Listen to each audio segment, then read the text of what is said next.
Oke, kawan-kawan semuanya, Assalamualaikum warahmatullahi wabarakatuh.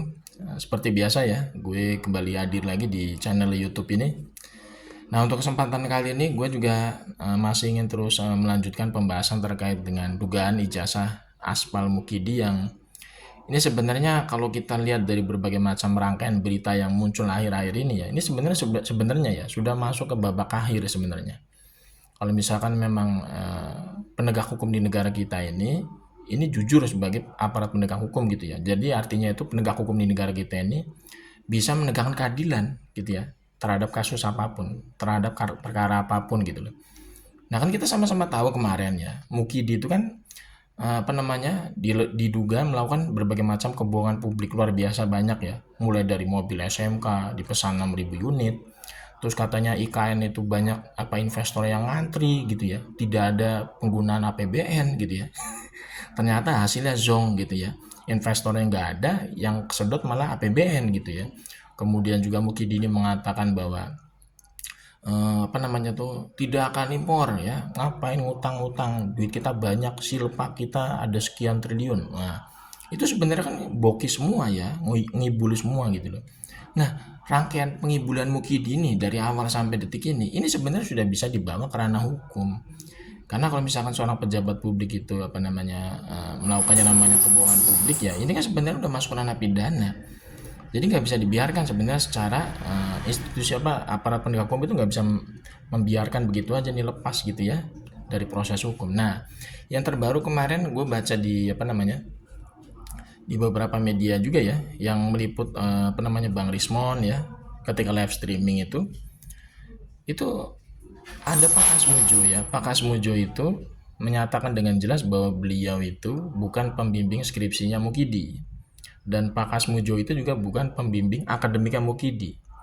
Sebenarnya kalau kita lihat konstruksi ya hukum yang saat ini sedang apa namanya disangkakan kepada Mukidi yang diduga punya ijazah aspal, ini sebenarnya udah masuk delik pidana semua ini ya Mukidi ini terkait dengan bukan ijazah aspalnya doang ya, tapi pengibulannya secara publik. Karena Mukidi kan kemarin sempat mengatakan bahwa 2017 itu ya Pak Kasmujo adalah seolah-olah menjadi pembimbing skripsinya gitu ya. Ternyata Pak Kasmujo membantah gitu ya. Beliau bukan pembimbing skripsinya Mukidi.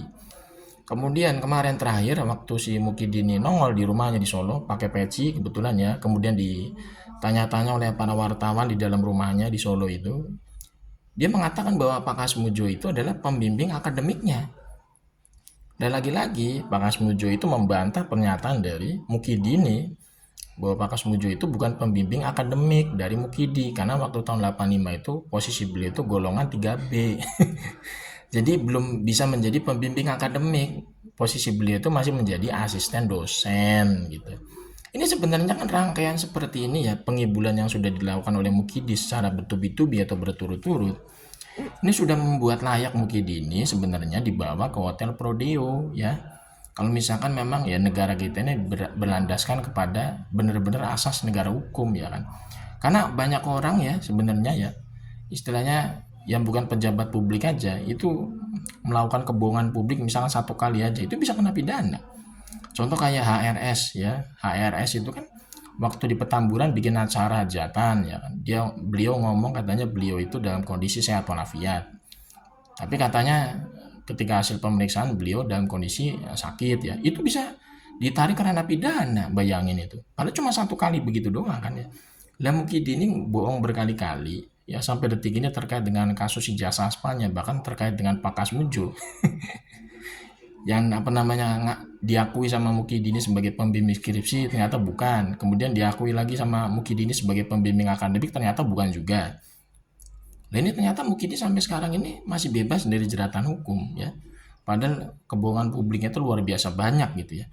Ini kan sebenarnya menjadi ironi ya, ironi di negara kita semua sebagai negara hukum, karena tidak ada namanya equality before the law ya, tidak ada namanya kesamaan hukum ya.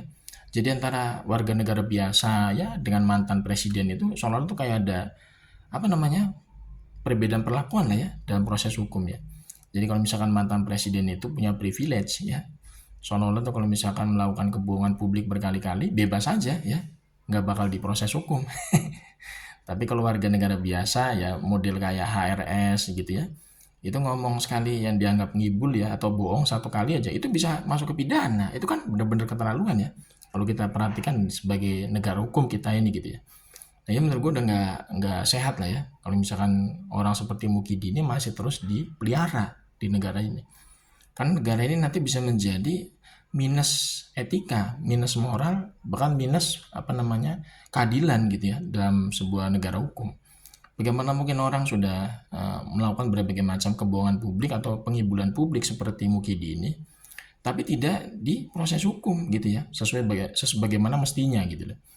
Ini tentu menjadi apa namanya dilema besar ya bagi negara kita ya ke depan, karena kalau misalkan orang yang jelas-jelas salah di depan mata ya, tapi masih dibiarkan begitu saja, bahkan dibela dan dilindungi oleh mereka-mereka yang diberikan amanah menjadi penegak hukum gitu loh.